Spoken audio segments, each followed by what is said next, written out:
morning. Happy Tuesday to you as we look over towards Lake County. Leesburg looking crystal clear this morning as we look over the skyline here. Sunny skies, but expect increasing cloud cover and also some increasingly hot weather.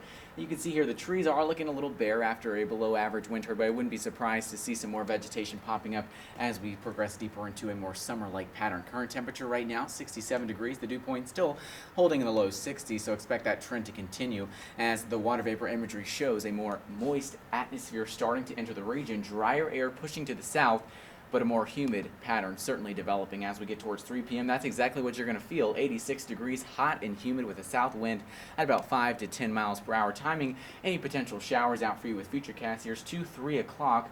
Variable cloudiness over the I-4 corridor, but really nothing in terms of a rain chance today. 0 to 10% along our coastline, but that's about it. Today, 87 degrees, hot and humid, a mix of sun and clouds with perhaps an isolated coastal shower, mainly along our space coast. But one thing we'll have to be monitoring is that UV index. If you step outside today, it only takes about 15 minutes for you to get a sunburn, so the UV index very high to extreme. So we'll keep that in mind. And we're also going to be watching a severe weather risk. Today, a very, very dangerous severe weather risk. Tomorrow, I should say, moderate risk, meaning that there is a potential for a widespread potential severe weather outbreak. So we'll time these storms out for you. Here's 10 o'clock.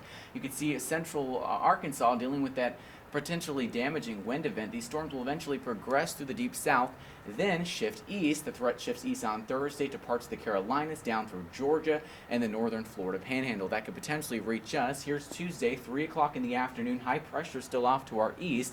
Cold front approaching, and here's where we'll have to watch that risk as we get towards about Thursday, 3 o'clock to 6 o'clock in the afternoon. The potential for some strong to severe storms a little too early on in the forecast, but as the confidence increases, of course, I'll keep you updated. Hot and humid today. Wednesday, Thursday, 89, 90 degrees. Some communities will be in the 90s, mid-90s. We're talking about 95 heat indices, about 100 to 105 degrees. So temperatures well above average before that cold front and the severe weather risk moves through on Friday. Temperatures dropping to the upper 70s by your Saturday.